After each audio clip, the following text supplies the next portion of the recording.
Good morning, students. Today we will study turgor pressure and plasmolysis. Turgor pressure. So what is turgor pressure? A plant cell function as an osmotic apparatus or system. It is bathed in water medium or lies in contact with other cells having water. A typical plant cell has a permeable elastic wall, a semi-permeable membrane, and an osmotically active solution called the cell sap, which is the central vacuole. तो जो पूरा plant cell है, it works as an osmotic apparatus. जिसके अंदर there is present liquid solution which is termed as a cell sap, and that cell sap is limited by a semi-permeable membrane, that is the plasma membrane, which is followed by a cell wall. ठीक है. The osmotically active cell sap has osmotic potential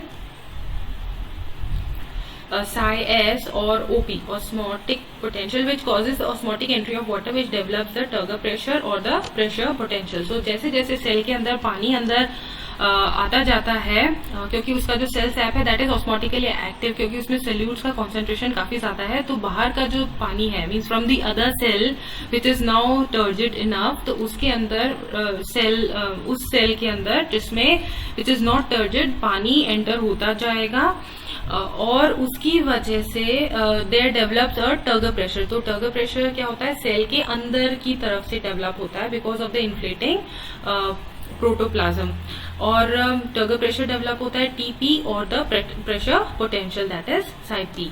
the osmotic status of the cell is written as psi W, that is water potential, is equal to psi S, that is the osmotic potential or solute potential, plus the pressure potential or the turgor pressure. So diffusion pressure deficit is equal to OP, that is osmotic pressure minus the turgor pressure, and turgor pressure is equal to the wall pressure. So this is the value of the diffusion pressure deficit.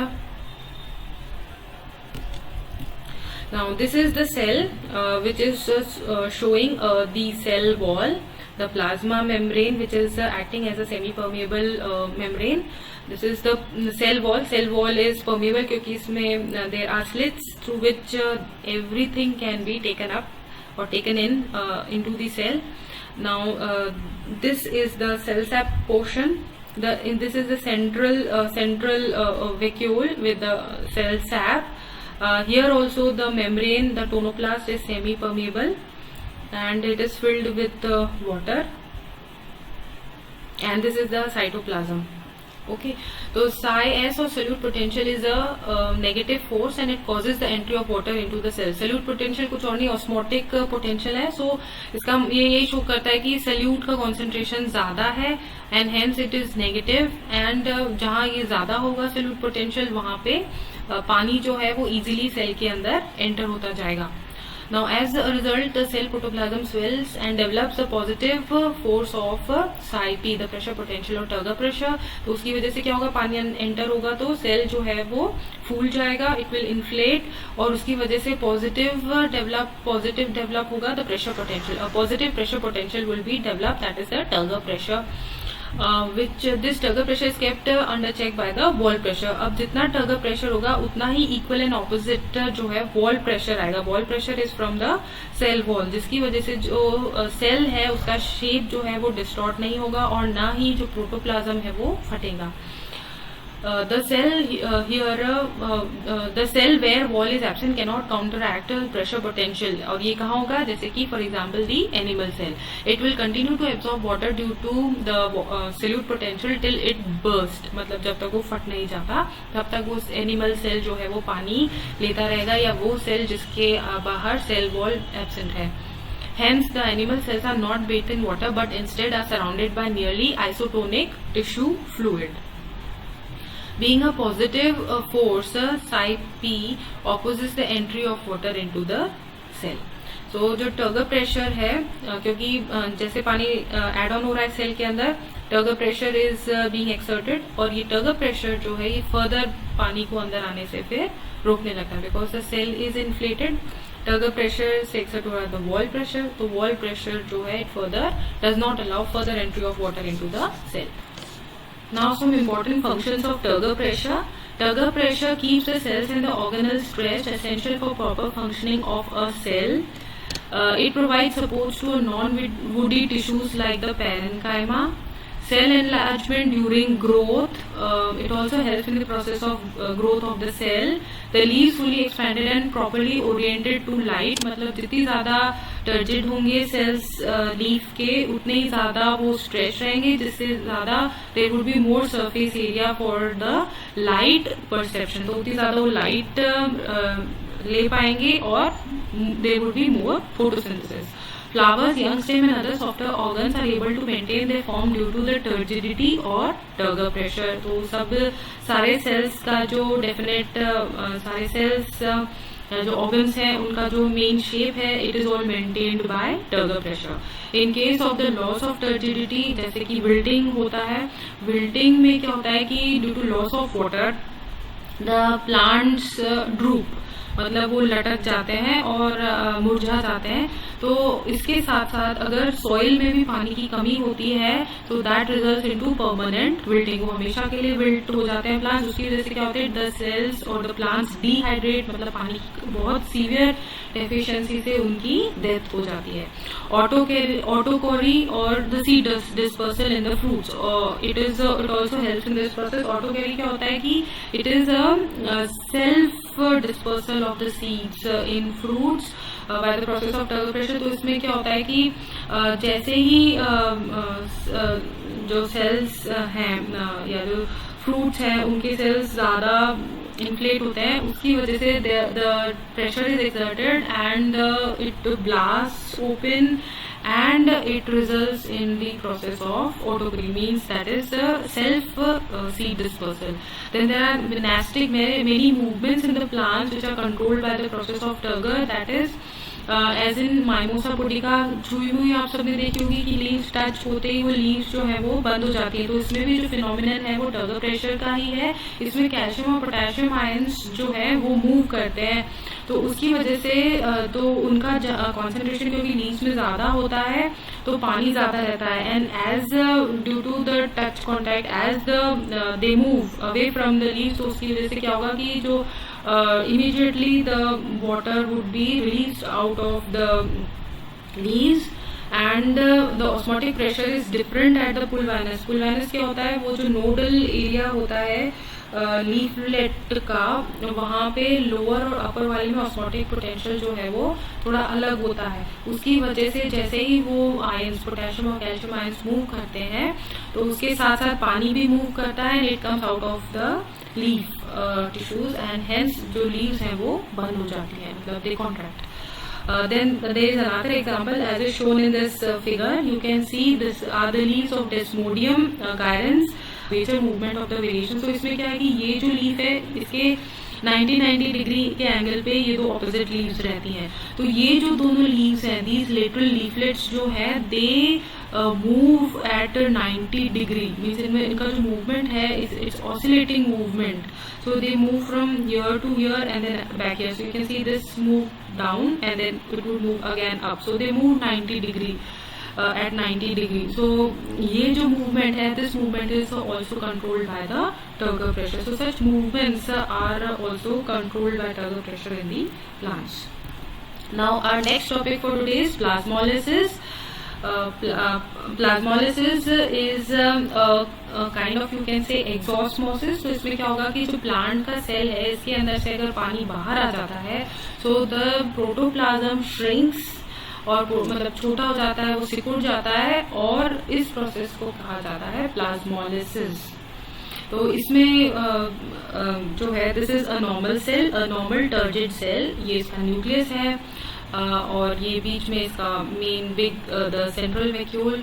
Okay and this turgid cell is placed in a hypertonic solution. ठीक है, ये एक hypertonic solution में place है. इसका मतलब ये है कि there would be the process of exosmosis, क्योंकि water moves from its high osmotic concentration to the low osmotic concentration. तो पानी जो है इस सेल से निकल के बाहर आ जाएगा, जिसकी वजह से जो सेल है, सेल का जो प्रोटोप्लाज्म है, it would contract a bit. तो अब ये पहले स्टेज में it is a turgid cell. Second stage में क्या आप देख सकते हैं, हल्का सा गैप डेवलप हो गया है from the boundary from the cell wall.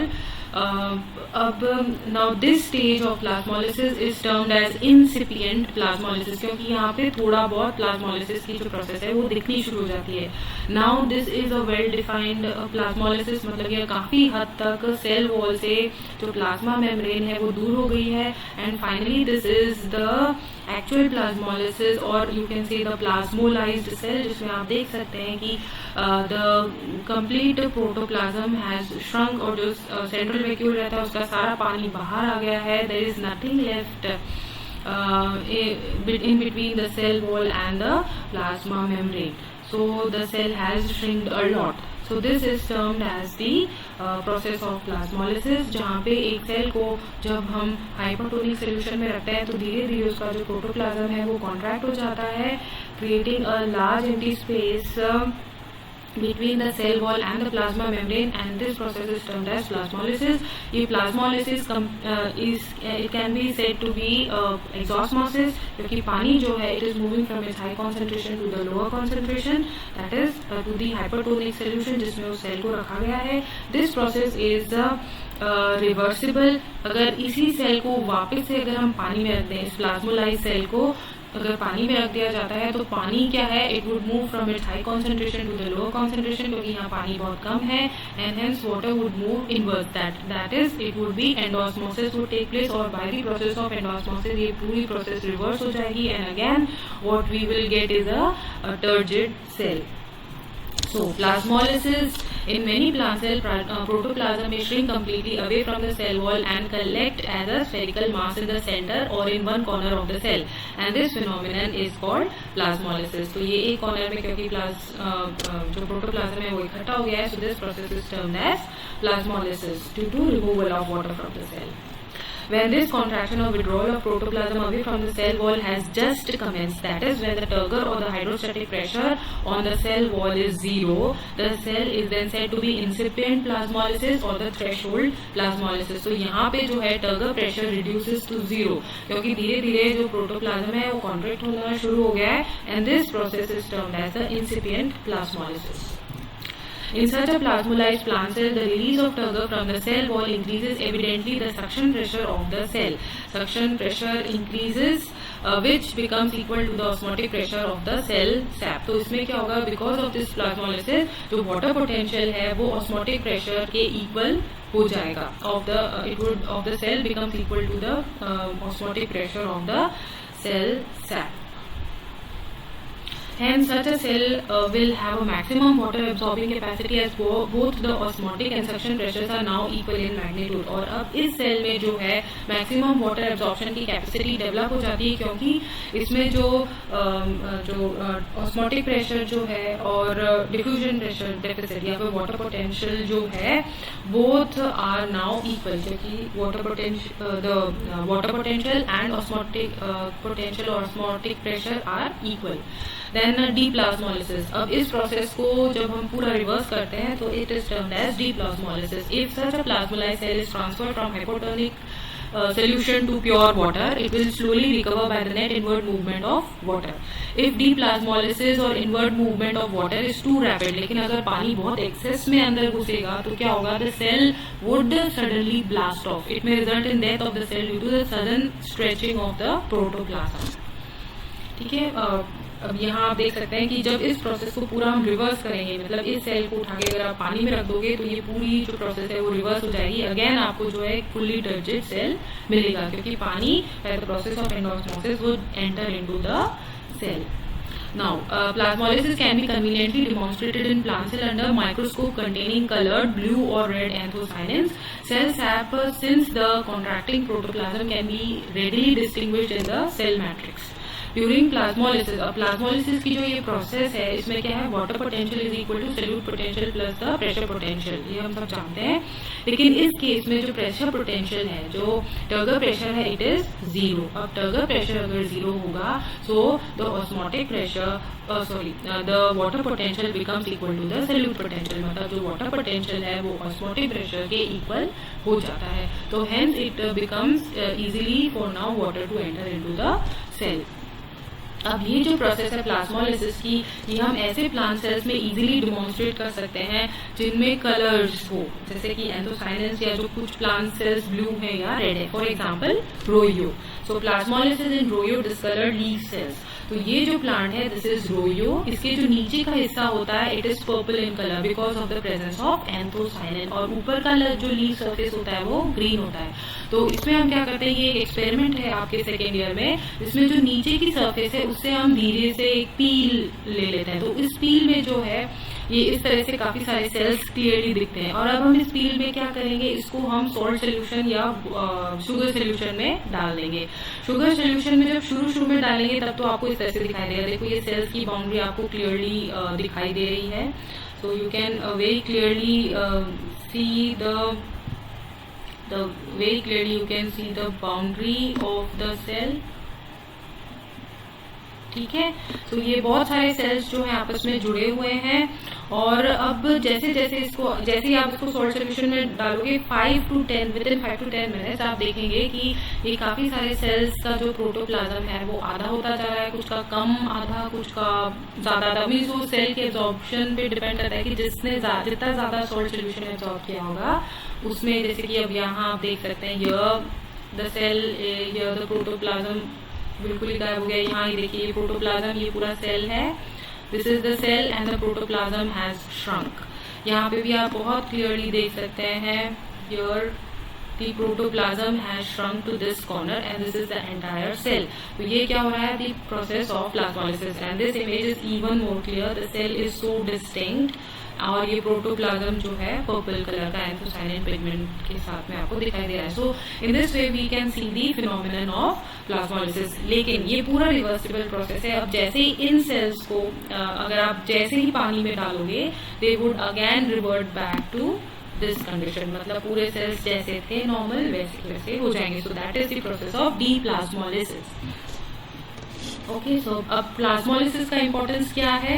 Plasmolysis proves the cell membrane is semipermeable. तो ये प्रूव करता है कि सेल मेम्ब्रेन सेमी परमेबल है, उसे मटेरियल पास ऑन हो सकता है। Okay, then water can pass into it. The plasmolysis can be shown only by living cell. तो ये जो प्लाज्मोलाइसिस की प्रोसेस है ये लिविंग सेल का कैरेक्टरिस्टिक है, इसीलिए ये प्रूव कर सकता है कि वो जो सेल है लाइव है या dead. Now by salting tennis lawns, तो ये इसको हम टेनिस और भी प्रैक्टिकली काफी जगह यूज करते हैं, जैसे कि जो टेनिस लॉन्स होते हैं वहां पे अगर नमक डाल दिया जाए उन लॉन्स में तो जो वीड्स होती हैं वो मर जाती हैं, क्योंकि प्लांट्स हैं, सेल्स पे नमक ज्यादा जाएगा। तो by direct coming out of the oozing out of the water because of the salt, मतलब जो प्लांट्स जो सॉइल में से पानी लेंगे वो बहुत सॉल्टी होगा और वो प्लांट्स एब्जॉर्ब कर तो लेंगे लेकिन उनके सेल्स जो है वो डिहाइड्रेट हो जाएंगे and they would get killed due to permanent plasmolysis and consequent death of their cells. Plants are not allowed to grow in the cracks of the wall by the method of salting। तो घर की जो walls है उस पर भी कुछ लोग ये या पेंट्स में सॉल्ट डाला जाता है जिससे कि कुछ प्लांट्स उसके क्रिवाइसेस या खड्डों में डेवलप न हो जाए। Then salting of pickles, meat, fish, जो ये प्रिजर्वेटिव्स होते हैं जैसे प्रिजर्व किए जाते हैं, जैसे कि पिकल अचार है या कुछ लॉन्ग टर्म के लिए मीट और फिश को भी प्रिजर्व किया जाता है तो उसको मैरिनेट किया जाता है, उसमें भी सॉल्ट डाला जाता है। और या फिर जो जैम्स प्रिपेयर किए जाते हैं जेलीज, तो उन्हें बहुत ज्यादा शुगर डाली जाती है जिससे कि उसके अंदर किसी भी तरह के फंगल या बैक्टीरियल स्पोर्स जो है वो डेवलप ना हो पाए, और डेवलप हो भी जाए तो बिकॉज ऑफ एक्सेस सॉल्ट और sugar, because of very high osmotic potential there they perish, मर जाए। Excessive concentration of chemical fertilizer at one place in the soil should be avoided, otherwise the plants will die down. तो जो fertilisers या भी use करे जाते हैं agriculture fields में वो भी बहुत ज्यादा यूज नहीं करने चाहिए, अदरवाइज प्लांट्स इतनी प्रोडक्टिविटी नहीं दे पाएंगे and they would all die, क्योंकि वो सॉल्ट का कॉन्सेंट्रेशन सॉइल में बहुत ज्यादा हो जाता है, जमीन बंजर हो जाती है और प्लांट्स को कोई न्यूट्रिएंट नहीं मिलता एंड देन दे डाई।